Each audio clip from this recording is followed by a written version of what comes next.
Salut mes nakamas, c'est le Doc, j'espère que vous allez bien. Bienvenue pour la vidéo, les mini-théories en lien avec le chapitre de la semaine. Enfin c'est plutôt le chapitre de la semaine dernière, c'était le chapitre 871. Et là je suis un petit peu dans la merde pour faire cette vidéo. Pourquoi? Parce que Jérôme vient de m'avertir que les spoils sont déjà sortis.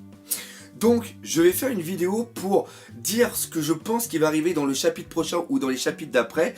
Et il y en a beaucoup, quand ils vont regarder cette vidéo, ils vont me dire soit je me suis bien débrouillé et j'ai réussi à deviner des trucs, ou alors je vais dire complètement des conneries.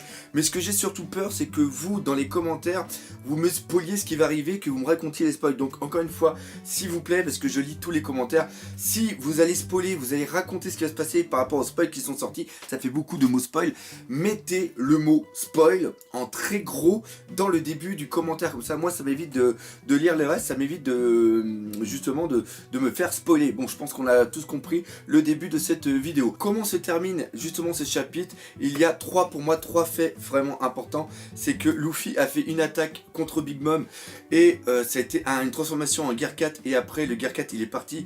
Donc je ne dirais pas qu'il n'a pas le niveau de battre un empereur, ça on ne le sait pas par rapport au futur transformation qu'il a peut-être en réserve dans sa tête quand justement il s'est entraîné sur l'île.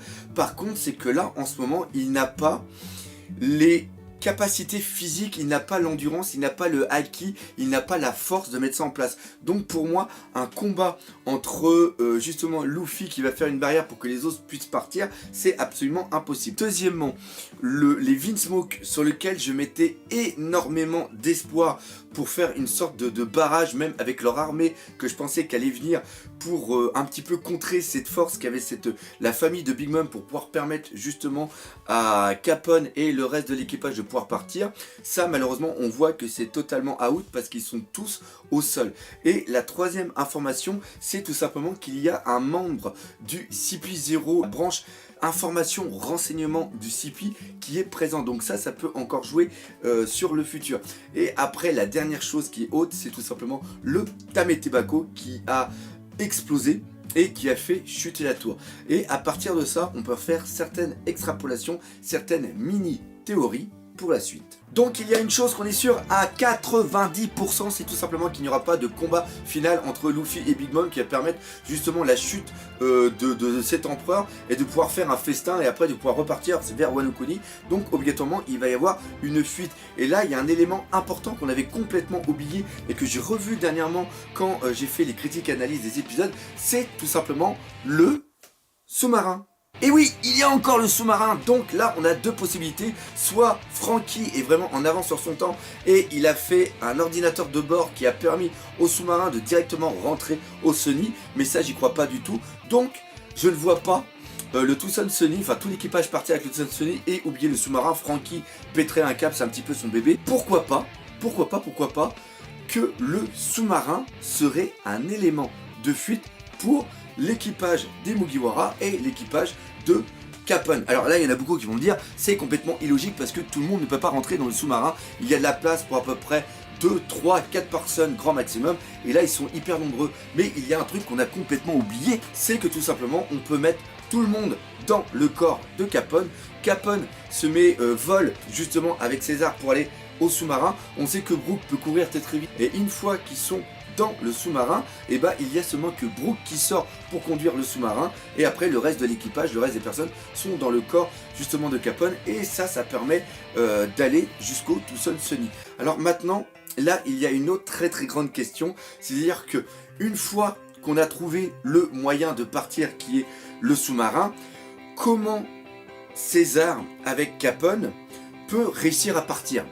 Parce que si on prend que la tour se casse la gueule, obligatoirement César va être un tout petit peu désorienté, à moins qu'il arrive à voler avec Capone dans les bras. Mais il y a encore le reste des Vinsmoke, il y a aussi Luffy, il y a Nami, il y a encore plein de personnes, enfin non, Nami toujours à l'intérieur, mais il y a encore plein de personnes qui sont à l'extérieur. Il y a tout simplement Senji, et il faut un élément, c'est-à-dire que même si ça tombe, je pense pas qu'ils soient tous désorientés et qu'il y ait seulement que Luffy, Senji et le reste de l'équipage qui arrivent à se réveiller et qui arrivent à partir. Donc il va sûrement y avoir besoin d'une force extérieure pour intervenir, pour faire un petit peu le barrage, pour venir protéger, faire un bouclier lors de cette fuite. Et là, on a premièrement l'armée du Garma. Celle-ci peut se sacrifier justement pour permettre à Papounet et à tous les autres de partir. Par contre, au niveau de force, au niveau de puissance, je pense qu'avec les fruits du démon qu'on a en face dans l'armée de Big Mom, ils vont se faire totalement toller en quelques minutes, voire même en quelques secondes. Après, l'autre élément, c'est tout simplement l'équipage de Jinbei. C'est-à-dire qu'ils sentent qu'il va y avoir un problème, ils décident contre toute attente à la dit non, on va pas aller sur l'île des hommes poissons, on va revenir aider Jinbei. Et là, ils reviennent, et même encore une fois, même s'ils ont l'air d'être hyper puissants, ils n'ont pas la puissance pour justement contrer celle de Big Mom et aussi de sa famille. Et là, j'ai pensé à quelque chose, tout simplement aux géants. Maintenant, vous allez me dire, les géants, pourquoi ils viendraient? Eh bien, il faut se souvenir que dans la flotte, justement, des Mugiwara, il y a Ashruddin. Ashruddin, avec le reste de son équipage, a quitté cette flotte de mercenaires qui était sous les ordres de Buggy. Et entre la fin de Dressrosa et le début de Zou, il y a 10 jours qui se sont passés. Donc on peut imaginer que Ashruddin a décidé de retourner sur Elbaf, de parler, reprendre de force, parler justement de Luffy. Et pendant ce temps-là, eh bien Luffy a été sur Zou et après il a été sur Toadland. Et sur Toadland, il faut voir quand même qu'il en a pris plein la tête. À un moment, il est presque cataviré, donc ça a dû se ressentir sur la vive carte que possédait Ashruddin. Il a dû voir justement que Luffy avait un problème. Et il faut se rappeler surtout que durant le flashback de Big Mom, on voit que la bergerie qui a été construite, la deuxième qui a été construite, était sur une île qui était près de Elbaf. Vous savez, l'île où justement elle a mangé Mother Caramel et tous les autres. Eh bien, il y a un géant qui sait où se situe cette île, et cette île est devenue Toadland, et elle ne semble pas très loin, à peu près peut-être à 2-3 jours de navigation de Elbaf. Et donc Ashruddin, en voyant ça, en suivant la vive carte, a pu arriver jusqu'à Toadland. Et là, c'est peut-être les géants qui vont arriver. Et en un sens, ça serait vraiment excellent, parce que ici, on aurait un point d'entrée sur le futur arc de Elbaf. C'est-à-dire que si des géants interviennent et permettent justement à Luffy de partir, ça va déclencher la colère de Big Mom. Et Big Mom, pour se venger, va peut-être vouloir tout simplement détruire Elbaf. Et ça nous donne une raison de mettre Elbaf dans un prochain arc, faire tout simplement la chute de Big Mom sur l'arc d'Elbaf. Après, il y a d'autres personnes qui vont penser que ça va être soit d'autres éléments du CP0, vu qu'on a vu que ceci était ici et qu'il y avait peut-être à l'intérieur d'autres personnes qui étaient infiltrées. Il peut aussi y avoir des révos infiltrés. L'inconvénient, c'est que le gouvernement mondial, je ne vois pas en quoi ça serait bénéfique pour eux de mettre en place la chute d'un empereur. Par contre, faire croire que quelqu'un d'autre a permis la chute d'un empereur, ça peut être intéressant. Mais le gouvernement en tant que tel, c'est-à-dire que le CP0 arrive ici et qu'il fasse une grosse connerie, personnellement, j'y crois pas. Et après, une autre armée qu'on ne parle pas souvent, c'est tout simplement les révolutionnaires. Mais les révolutionnaires, encore une fois, avec tout ce qui s'est passé au niveau de Baltigo et la rêverie qui arrive, je ne pense pas qu'ils vont se faire chier à aller à une petite partie au mariage d'une fille, d'une certaine personne qui aime bien manger des gâteaux.